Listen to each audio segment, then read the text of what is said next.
Good morning বন্ধুরা, good morning from NJP station. বন্ধুরা, নতুন একটা ভিডিওয়ে আপনাদের স্বাগত। আপনাদের নিয়ে চলে এসেছি উত্তরবঙ্গের প্রবেশদ্বার নিউ জলপাইগুড়ি স্টেশনে। আর রয়েছি সেই বিখ্যাত নিউ জলপাইগুড়ি স্টেশনে যে আইকনিক যে ইঞ্জিনটা বসানো আছে সেখানে। এবার আপনাদের নিয়ে চলে যাব একটা নতুন সফরে।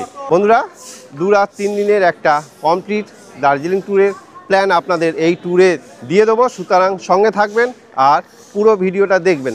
চলুন, এখন এনজেপি স্টেশন থেকে আমরা 6 জন আছি, সেহেতু একটা গাড়ি বুক করে নেবো। গাড়ি বুক করে নিয়ে রওনা দেবো দার্জিলিংয়ের উদ্দেশ্যে। কিভাবে কোন রাস্তা ধরে দার্জিলিং যাচ্ছি অবশ্যই সেটা সঙ্গে থেকে দেখে নেবেন। চলুন তাহলে শুরু করা যাক আজকের জার্নিটা। চলুন, একটু চা জল খাবার খেয়ে নিতে হবে। এনজেপি স্টেশনের বাইরে এখন যাচ্ছি। চলুন চলো, দেখতেই পাচ্ছেন এখানে এলে কিন্তু এই দার্জিলিংয়ের মোটামুটি গাড়ি এইখান থেকেই চেঁচানো শুরু হবে। এনজেপি স্টেশনের বাইরে চলে এলাম, এইখানেই রয়েছে গাড়ি স্ট্যান্ড। দেখুন, এখান থেকে কিন্তু মোটামুটি গাড়ি পেয়ে যাবেন সমস্ত। দার্জিলিং কত কয়জন আছে? 6 জন। রিজার্ভ যাবেন? বোলেরো আছে 3000 টাকা বলতে, একদম যেটা গভর্নমেন্টের ভাড়া 3190, তার থেকে 190 টাকা। ও, আপনার কি এসি? বোলেরো না, এসি। এসি নেই? বোলেরো এসি নাহলে একটু কম করুন, দেখুন তাহলে দেখতে পারেন। এসি ভাড়া তো আপনার থেকে এসি তো 3000। कैमरा में आना है। ঠিক আছে, 3000 টাকা गैंगटॉक गैंगटॉक गैंगटॉक না ঠিক আছে। 25 তো দেখুন, 25 আসবে না। সুমো কমে আসবে না? হ্যাঁ? কি 3500 টাকা দিচ্ছি, চালা আর্টিকা। আর্টিকা যাবে টাটা সুমো? যাবে? আর্টিকা আছে দাদা। কোথায় যাবেন? কয়জন? 6 জন। আর্টিকা আছে, যাবেন? কত? দাদা টাটা সুমোতে যাবেন? হ্যাঁ, টাটা সুমোতে কত? এদিকে আসুন, গাড়িটা দেখে নেন। বন্ধুরা, এই আর্টিকা গাড়িটা ঠিক করেছি। আমরা 6 জন আছি, 3000 টাকা ভাড়া পড়বে। মোটামুটি এরকমই ভাড়া দেখছি, 2500 থেকে 3000 টাকা ভাড়া পড়বে আপনার গাড়ির কন্ডিশন অনুযায়ী। বন্ধুরা, এনজেপি স্টেশন থেকে আমাদের যাত্রা শুরু হয়ে গেল দার্জিলিংয়ের পথে। দেখতেই পাচ্ছেন এই আমরা 6 জন আছি, এই আর্টিকা গাড়িটা করে নিয়েছি। এই ভাইয়ের সাথেই আজকে আমাদের সফর শুরু হলো। কী নাম ভাই আপনার? নেপাল। নেপালদার সাথে আমাদের যাত্রা শুরু করলাম। বন্ধুরা, শুরুটা আমাদের বেশ ভালোই হয়েছিল। জুলাই মাসের প্রথম সপ্তাহ কলকাতায় বর্ষা নেমে গেছে, প্রায় প্রতিদিনই বৃষ্টি হচ্ছে, তাই একটু ভয়ে ভয়ে ছিলাম। তবে শিলিগুড়ি পৌঁছে যে ওয়েদারটা পেলাম দেখে কিন্তু মনটা ভরে গেল। বন্ধুরা, দেখতেই পাচ্ছেন ঝকঝকে আকাশ, আর কপাল ভালো গাড়িটাও খুব সুন্দর পেয়ে গিয়েছিলাম, তাই আমাদের যাত্রা শুরুটা ভালোই হলো। এবার বলি শিলিগুড়ি পৌঁছলাম কি করে। আমরা থাকি শেওড়াফুলি। ব্যান্ডেল থেকে ধরেছিলাম কলকাতা গুয়াহাটি গরিবরথ এক্সপ্রেস, যদিও ট্রেনটা উইকলি বৃহস্পতিবার ছাড়ে। ব্যান্ডেল থেকে এই 10টা 45 নাগাদ সঠিক টাইমেই ছেড়েছিল। খুব সুন্দর ট্রেন বন্ধুরা, যদি ডেটটা কনসিডার করতে পারেন তবে এটা the best train new Jalpaiguri যাওয়ার জন্য। এছাড়া যেসব ট্রেনে আপনারা কলকাতা, হাওড়া বা শিয়ালদা থেকে পৌঁছতে পারবেন এনজেপি বা শিলিগুড়ি, সেগুলোর কয়েকটা নাম্বার দিয়ে দিলাম, যদি আপনাদের কাজে লাগে একটু পয়স করে দেখে নেবেন বন্ধুরা। এরপর আরও রাস্তা রয়েছে, কেন ট্রেনের টিকিটের সমস্যা থাকলে কলকাতা থেকে প্রতিদিন অনেক বাস ছাড়ে, কম বেশি বিভিন্ন দামের বাস, আপনার বাজেট অনুযায়ী আপনারা যেতে পারেন। সুতরাং এখন এনজেপি পৌঁছানো বিশেষ কিছু ব্যাপার নয়। বন্ধুরা, কথা বলতে বলতেই আমরা শিলিগুড়ি শহর থেকে বেরিয়ে শিমুলবাড়ি ঢুকে পড়লাম। শিমুলবাড়ি ঢুকতেই রাস্তার দুপাশে দেখা মিলল এরকম চা বাগানের অপূর্ব শোভা, আর এই বর্ষায় তো আরও যেন সবুজ লাগছে এই চা বাগানগুলো। আর কিছু দূর এগোতেই সামনে সোজা চোখে পড়ল পাহাড়ের রেঞ্জ, আর প্রথম দেখাতেই পাহাড় আমাদের মুগ্ধ করলো বন্ধুরা। চলুন পথে যেতে যেতে আরও কিছু ইনফরমেশান দিয়ে দিই। আপনারা যদি আমাদের মতো 6 জন 7 জন না থাকেন তাহলে কি করবেন? তাহলে শিলিগুড়ি বা এনজেপি থেকে আপনাকে শেয়ার গাড়ি করে নিতে হবে। এখন এনজেপি থেকেও শেয়ার গাড়ি পাওয়া যায়। আগে শিলিগুড়ি যেতে হতো আপনাকে অটো বা টোটো করে।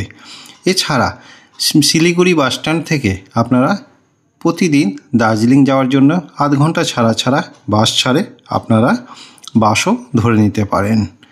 বন্ধুরা, দেখতে দেখতে আমরা রোহিণী পার করে গেলাম। রোহিণী ক্রস করতেই চারিদিকে দৃশ্যপট একদম পাল্টে গেল। আমরা পাহাড়ে ওঠা শুরু করে দিয়েছি।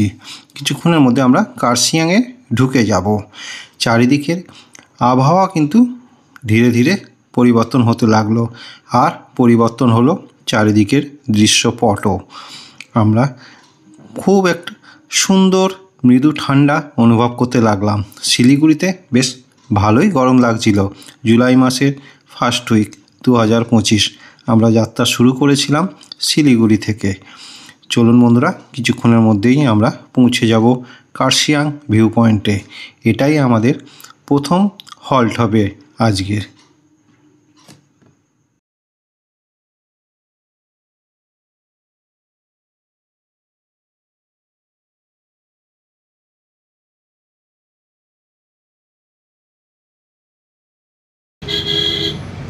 বন্ধুরা, এসে পৌঁছেছি কার্শিয়াং ভিউ পয়েন্টে। দেখুন, আই লাভ কার্শিয়াং।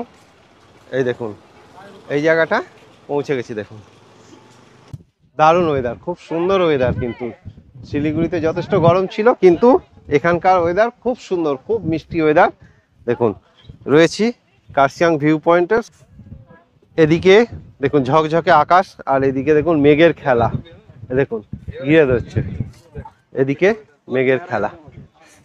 এখানটা থেকে অসাধারণ ভিউ আসে। কিন্তু একটা দেখতে পাচ্ছেন, মোটামুটি 360 ডিগ্রি আপনি একটা ভিউ পেয়ে যাবেন। বন্ধুরা, এই কারণেই হয়তো অনেকে বলেন দার্জিলিংয়ে যাওয়ার রাস্তাটা বেশি সুন্দর। সত্যি তাই আমারও মনে হলো। এই জায়গা ছেড়ে বেরোতে ইচ্ছা করছিল না, তবু তো বেরোতে হবে।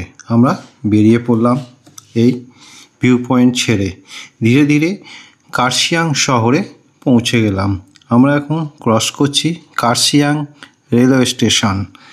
এইখানে কিন্তু টয় ট্রেনের একটা স্টেশন রয়েছে কার্শিয়াং শহরের মধ্যে। ধীরে ধীরে আমরা কার্শিয়াং শহরটাকে ক্রস করে বেরিয়ে যেতে লাগলাম। অতি সুন্দর এই কার্শিয়াং শহর। যখন পাহাড়ের কোলে রং বেরঙের বাড়িগুলো দেখবেন, চোখ জুড়িয়ে যাবে। যদিও সিজনে কিন্তু এখানে একটু ট্রাফিক জ্যাম পাবেন। বেশ কিছুটা সময় লাগবে আপনার এই কার্শিয়াং শহরকে ক্রস করতে। যাই হোক বন্ধুরা, আমরা জুলাই মাসে একদম ট্রাফিক জ্যাম পাইনি। সুন্দরভাবে কিছুক্ষণের মধ্যেই বেরিয়ে গেলাম। এরপর কিছু দূর এগিয়ে আমাদের একটু ব্রেক নিতে হবে, কারণ সকাল থেকে বিশেষ কিছু খাওয়া দাওয়া হয়নি। বন্ধুরা, সোনাদা এসে দাঁড়ালাম একটা টি ব্রেক। আর পেছনের সিনটা দেখুন, দুর্দান্ত লাগছে চারিদিকে সিন দেখে। দেখুন, এখন রয়েছি সোনাদা, আর এই দোকানে একটু চা ব্রেক দিয়ে দিলাম। একটু চা টিফিন সেরে নিই। সকালবেলা আমরা বিশেষ কিছু খাইনি, ট্রেন থেকে নেবেই চা বিস্কুট খেয়ে উঠে পড়েছিলাম গাড়িতে, তাই একটু কিছু খাওয়া দাওয়া সেরে নিই। সোনাদায় রয়েছি, খুব সুন্দর ওয়েদার। বন্ধুরা, আমরা এখানে যে রেস্টুরেন্টে দাঁড়িয়েছিলাম, খুব ছোটোখাটো সাজানো গোছানো পরিষ্কার পরিচ্ছন্ন রেস্টুরেন্ট। দামটা একটু বেশি হলেও খাবার দামের গুণগত মান কিন্তু খুব সুন্দর ছিল। আমরা সকালে পুরি সবজি নিয়ে নিয়েছিলাম, আর কেউ কেউ ম্যাগিও খেয়ে নিল। সমস্ত খাবারের স্বাদ খুব সুন্দর ছিল। চলুন, আর এই দোকানের চাটা সত্যি সুন্দর ছিল। বেশ বড় বড় কাপে 1 কাপ ভর্তি করে চা দিয়েছিল এখানে। বন্ধুরা, দার্জিলিং ঢুকে গেলাম। মোটামুটি আপনার বাতাসিয়া লুপ পার করে চলে এসেছি। ব্যাস কিছুক্ষণের মধ্যেই দার্জিলিং স্টেশনের কাছে পৌঁছে যাব। সুতরাং খুব তাড়াতাড়ি আমরা পৌঁছে গেলাম। এখনো পর্যন্ত তেমন কোনো জাম পাইনি। 8:30টায় আমরা জার্নি শুরু করেছিলাম, এনজেপি স্টেশন থেকেই শুরু করেছিলাম। আর মনে হচ্ছে 12:30 নাগাদ আমরা মোটামুটি ঢুকে পড়বো। চলুন, চলে এসেছি কাছাকাছি, প্রায় দার্জিলিং স্টেশনের কাছাকাছি। এই বন্ধুরা, এই যে স্টিম ইঞ্জিনগুলো দেখতে পাচ্ছেন, পৌঁছে গেলাম দার্জিলিং স্টেশন। বন্ধুরা, দার্জিলিং ঘুরতে গেলে যখন ঘুম স্টেশন আর এই দার্জিলিং স্টেশন ক্রস করবেন, তখন কিন্তু একটা আলাদা অনুভূতি হবে যে আমরা কোথায় এসে পৌঁছলাম। আর ঠিক অনুভূতি উল্টো হবে যখন আপনি এই দার্জিলিং শহর ছেড়েই দার্জিলিং স্টেশনকে ক্রস করে বেরিয়ে যাবেন। বন্ধুরা, এটা মিলিয়ে নেবেন, সবার হয়। আমরা দার্জিলিং স্টেশন থেকে এবার এগিয়ে গেলাম ম্যালের দিকে। আমরা যেহেতু কার্শিয়াং হয়ে গেলাম আর খুব বেশি রাস্তায় সময় কাটায়নি, তাই খুব তাড়াতাড়ি দার্জিলিং পৌঁছে গেলাম। তবে মিরিক হয়ে এলে আপনাদের পৌঁছতে পৌঁছতে সন্ধে হয়ে যাবে, তাই আমার রেকমেন্ড যে ফেরার সময় মিরিক হয়ে ফিরুন, তাহলে সময়টা কম লাগবে। দেখুন, আমরা 12:16 মধ্যে দার্জিলিং ঢুকে গেলাম। এতে কী হয়, শরীরের ক্লান্তিটা অনেক কম লাগে। এবারে একদম ম্যালের কাছাকাছি থাকবো। আগের ভিডিও আপনারা দেখেছেন কি জানি না বন্ধুরা, আগে একদম দার্জিলিং স্টেশনের গায়েই ছিলাম, দার্জিলিং স্টেশনের উল্টো দিকে হোটেল কৈলাস, ওই কৈলাসে ছিলাম। ওখান থেকে ম্যাল অনেকটা হাঁটতে হতো। এবারে দুটো ফ্যামিলি আমরা এসেছি, সেই কারণে আমরা একদম ম্যালের সামনেই থাকার সিদ্ধান্ত নিয়েছি, ম্যালের পাশেই থাকবো। তাহলে কারণ দার্জিলিংয়ের প্রধান আকর্ষণ ম্যালের পাশে থাকলে কিন্তু খুবই সুবিধে। নাহলে আমাদের বেশ কয়েকবার এইখানে এতটা প্রায় 15-20 মিনিট হেঁটে আসতে হতো ম্যালে। বন্ধুরা, নেমে পড়লাম দার্জিলিংয়ে। এখন ঘড়িতে দেখুন, ঠিক বাজে 12:26। 12:26 আর আমরা 8:30টায় শুরু করেছিলাম। ঠিক ম্যালের পাশ দিয়ে যে রাস্তাটা নেমে এসছে, ঠিক তার পাশেই যে মসজিদটা রয়েছে, এখানেই নেমে পড়েছি। ওই তো ডেল হোটেল, এই হোটেলেই থাকবো, একদম ম্যালের নিচেই। খুব সুন্দর পজিশান। এই হচ্ছে হোটেল ডেল, এর ডিটেলস সব কিছু আপনাদের দিয়ে দেবো। চলুন, এখন এখানেই আমরা উঠবো। বন্ধুরা, হোটেলে পৌঁছে আমরা রিসেপশানে সমস্ত কিছু ফর্মালিটি পূরণ করে নিলাম। যদিও অনলাইনে দেখেই হোটেলটা বুক করেছিলাম, একটু মনে সংশয় ছিল, তবে হোটেলে ঢুকে মনে হলো হোটেলটা ভালোই হবে। চলুন দেখা যাক কেমন ঘরদোরগুলো, তাহলেই ঠিক আছে। না হলে কিন্তু দার্জিলিংয়ের হোটেল কিন্তু খুব একটা ভালো এক্সপিরিয়েন্স আমার নেই। যাই হোক, আমরা ফর্মালিটি পূরণ করে নিলাম এই রিসেপশানে বসেই। তারপর আমাদের নিয়ে গেল ঘরের দিকে। সত্যি বন্ধুরা, এর পরের অনুভূতিটা কিন্তু আমাদের খুবই ভালো ছিল, কারণ যে ঘরগুলো আমাদের দেওয়া হয়েছিল সেগুলো খুবই সুন্দর আমাদের কাছে, আর আমাদের জন্যে সাফিসিয়েন্ট ছিল। দেখুন, এই একটা ঘর, 2টো বেড রয়েছে। এই ঘরটা আমাদের দেয়া হয়েছিল, খুব সুন্দর আলো বাতাস আসছিল ঘরটাতে। 2টো বড় বড় জানলা রয়েছে, সঙ্গে টিভি, ড্রেসিং টেবিল, সুন্দর ওয়াশরুম, যা যা থাকা দরকার সবই ছিল এই ঘরটার মধ্যে। আমরা 2টো ফ্যামিলি ছিলাম, তাই 2টো ঘর চেয়েছিলাম। সেকেন্ড ঘরটা দেখে তো মন আরও খুশিতে ভরে গেল। এই ঘরে 3খানা বেড ছিল, 3টে বেড আর 3টে মানুষ, বুঝতেই পারছেন ভালো লাগবে। আর বিশাল একটা ঘর, সঙ্গে আলো বাতাস ভালোই আসছিল, বড় বড় জানলাও ছিল, ওয়াশরুমটাও খুব বড় সড়ো সুন্দর ছিল। ফার্স্ট ইমপ্রেশন খুব সুন্দর, কারণ আমাদের চয়েস মতোই আমাদের 2টো ঘর হোটেলে দিয়ে দেওয়া হয়েছিল। বন্ধুরা, হোটেলে খাওয়া দাওয়া সেরে বেরিয়ে পড়লাম এবার একটু ঘোরাঘুরি করার জন্যে। যাচ্ছি মহাকাল মন্দিরের দিকে। এখান থেকেই সোজা রাস্তা একদম উঠে যাচ্ছে আপনার ভানু ভবনের দিকে। দেখতে পাচ্ছেন, এই হচ্ছে আপনার ভানু ভবন, পেছনেই রয়েছে ভানু ভবন। চলে এলাম, মাত্র 4 মিনিটের মতো হাঁটা পথ। এই রয়েছে দেখুন, I love Darjeeling selfie point, এখানে নিয়ে চলে এসেছি আপনাদের। এখানে এখন ছবি তুলব। এখানে দেখুন সাউথফিল্ড কলেজ রয়েছে, এই যে কলেজে ঢোকার গেট, তার উল্টো দিকেই রয়েছে I love Darjeeling selfie point. বন্ধুরা আই লাভ সেলফি পয়েন্টে ছবি তুলে এবার সোজা তার পাশেই চলে আসুন ভানু ভবন। বন্ধুরা এই হচ্ছে গোর্খাল্যান্ড টেরিটোরিয়াল অ্যাডমিনিস্ট্রেশনের বিল্ডিং। আর এইখানে কিন্তু এখন মোটামুটি দেখুন অনেক অনেক মার্কেট কিন্তু এর ভেতরে বসে, যেটা আপনার ম্যালের একদম রাস্তার উপর ছিল সেগুলো বেশ মোটামুটি সব এইখানে চলে এসছে দেখুন মার্কেটগুলো। আর এই হচ্ছে দেখুন এই হচ্ছে এই অ্যাডমিনিস্ট্রেশন ভবন, দেখতেই পাচ্ছেন ছবি তোলার খুব সুন্দর জায়গা দেখতে। এই দেখুন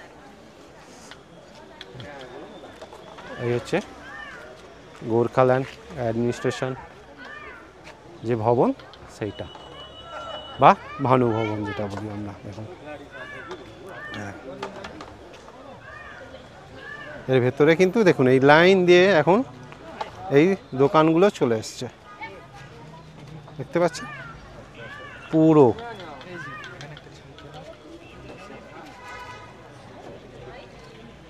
বন্ধুরা এই ভানু ভবন দেখে নেবেন, দেখে নিয়ে এর উল্টো দিকেই কিন্তু রয়েছে সেন্ট অ্যান্ড্রুজ চার্চ। এটা হচ্ছে দার্জিলিংয়ের সবথেকে পুরনো চার্চ, যদিও একদম পুরনো চার্চটা বাজ পড়ে ভেঙে যাওয়ার পর এইটা আবার নতুন করে বানানো হয়েছে।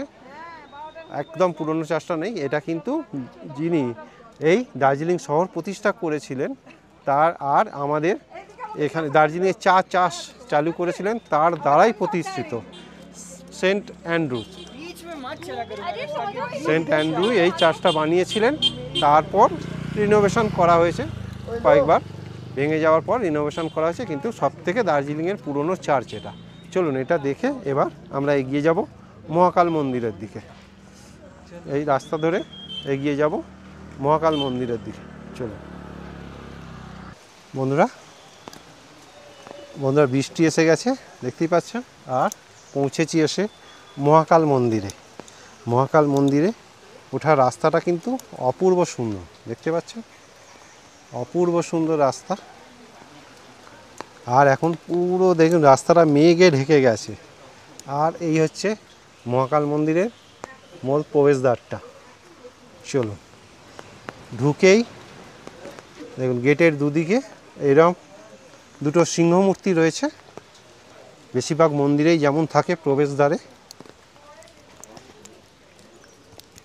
আর এদিকে দেখুন একটা মা কালীর মন্দির রয়েছে, এর ভেতরে অনেক ছোট ছোট মন্দির দেখছি।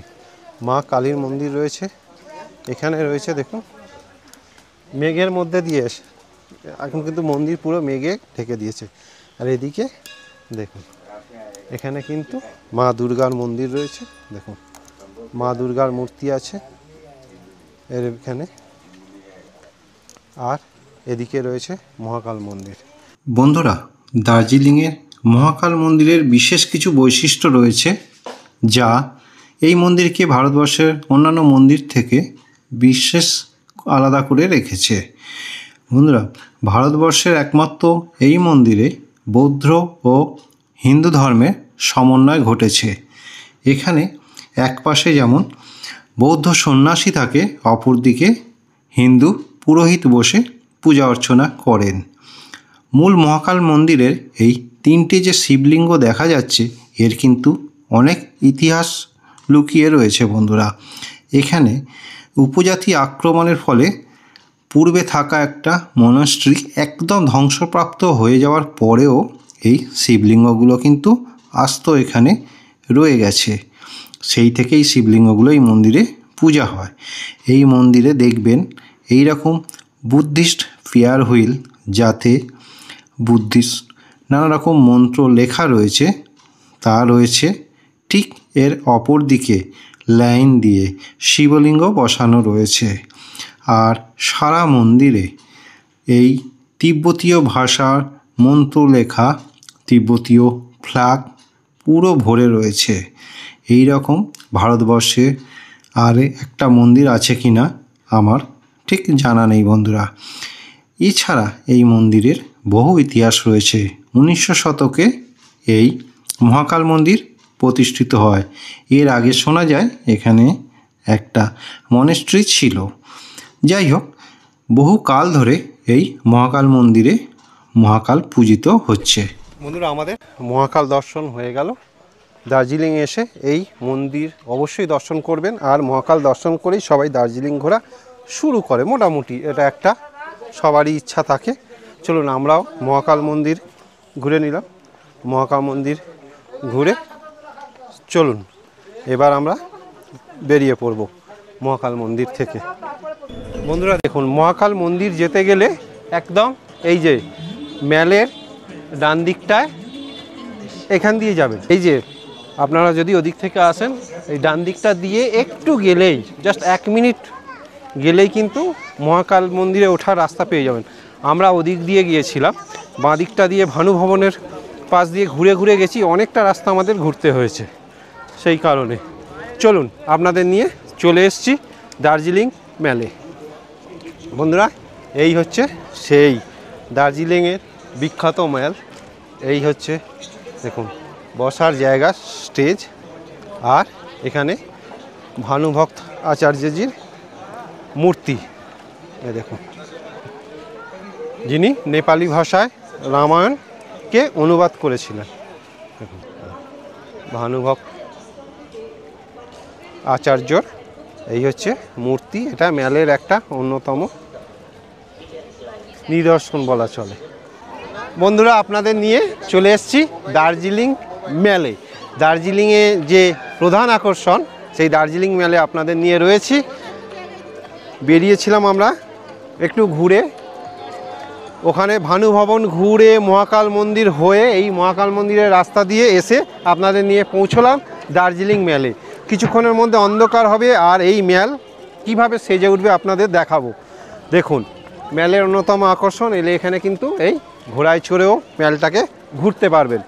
দার্জিলিংয়ের অন্যতম সেরা আকর্ষণ, দার্জিলিং এলে যেটা প্রধান আকর্ষণ, যেখানে মানুষ এসে দীর্ঘ সময় কাটায়, দার্জিলিংয়ে যতটা সময় কাটায় তার বহু সময় এই ম্যালেই কাটায়। সেই আপনাদের নিয়ে এখন রয়েছি দার্জিলিং ম্যালে। কিছুক্ষণ আগে প্রচুর বৃষ্টি হচ্ছিল, আমরা মহাকাল মন্দিরে বৃষ্টির মধ্যে গেলাম, আপনাদের মন্দির দেখিয়ে তারপর চলে এসেছি এই দেখুন ম্যালের রাস্তার মধ্যে। বন্ধুরা দেখুন, এটাই হচ্ছে দার্জিলিং ম্যালের সেই ফোয়ারাটা।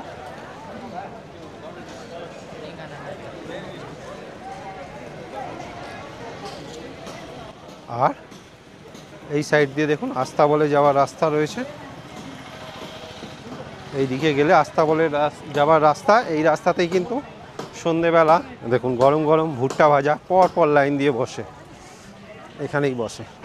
ওদিকে যে মোমোর দোকানগুলো ছিল সেগুলো কিন্তু সব এখন উঠে চলে গেছে। এ দেখুন, এখানে পর পর কিন্তু দেখুন এই আস্তাবল, আর আস্তাবলের পাশে এখানে পেয়ে যান ভুট্টার দোকানগুলো। আর একটা বিশেষ ইনফরমেশান দিয়ে দিই, আর এই আস্তাবলের পাশেই কিন্তু রয়েছে পিএনইউজ টয়লেট।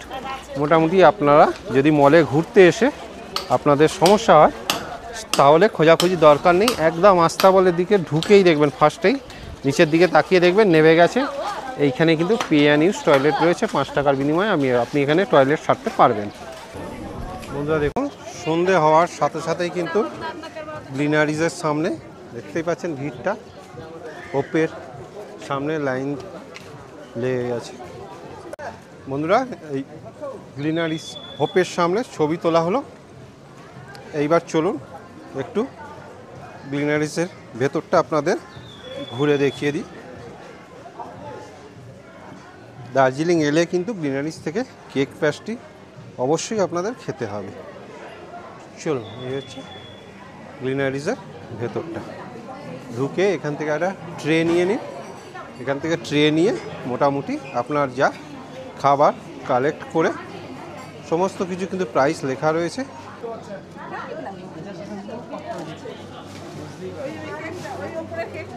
কেক কেক খাবে সবাই? ঠিক আছে,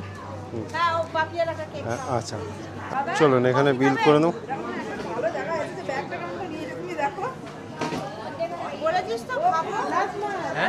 इसके दूटो कॉफ़ी होगा हाँ इसके साथ ना ना कॉफ़ी टेबल में ऑर्डर कीजिएगा ओ टेबल में आके दो ये यहाँ का सेल्फ सर्भिस हाँ ठीक है अहिले भन्ने गरौँ नेक्स्ट टाइममा चाहिँ फेरि कितना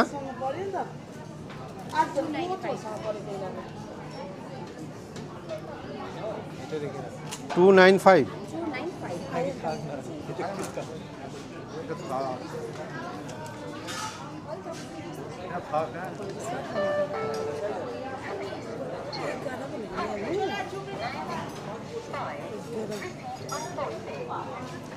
চলুন এই তিনটের বিল হলো 295 চলুন গেনারিজে একটু টিফিন করে নিয়ে তারপর আপনাদের সাথে আবার কথা হচ্ছে বন্ধুরা সন্ধে হয়ে আসছে আর আপনাদের নিয়ে এখন রয়েছি ম্যাল রোডে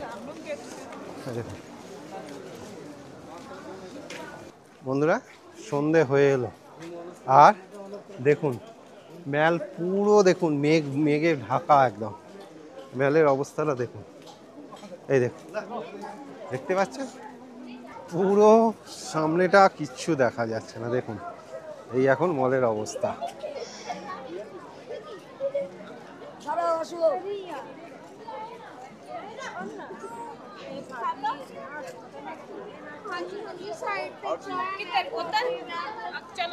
এই দেখি বন্ধুরা এখানে কিন্তু সন্ধে অনেকটা দেরিতে হয় দেখুন সন্ধে হব আর দার্জিলিং ম্যালের অবস্থাটা দেখুন দূরে স্কিনটা কিচ্ছু দেখা যাচ্ছে না মেঘে ঢাকা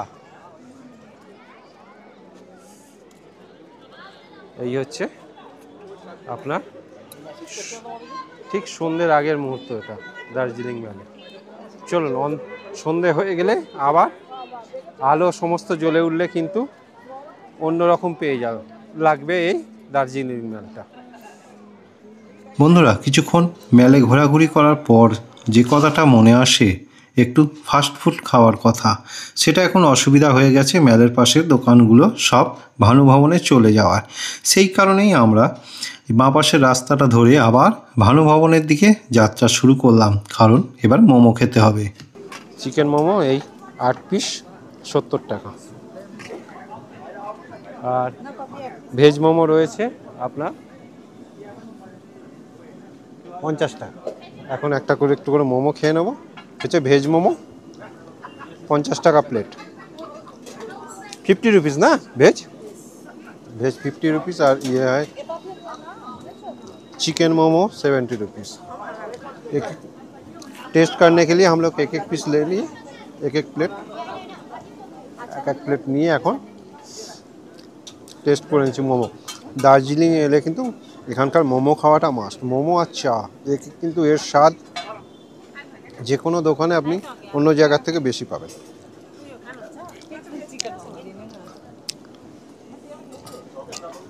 চলুন মোমো খাওয়ার পর এবার একটু চায়ে চুমুক কি পাচ্ছেন দার্জিলিংয়ে এলে কিন্তু চা খাওয়া অনেকটাই বেড়ে যায় দেখুন হ্যাঁ চায়ের টেস্ট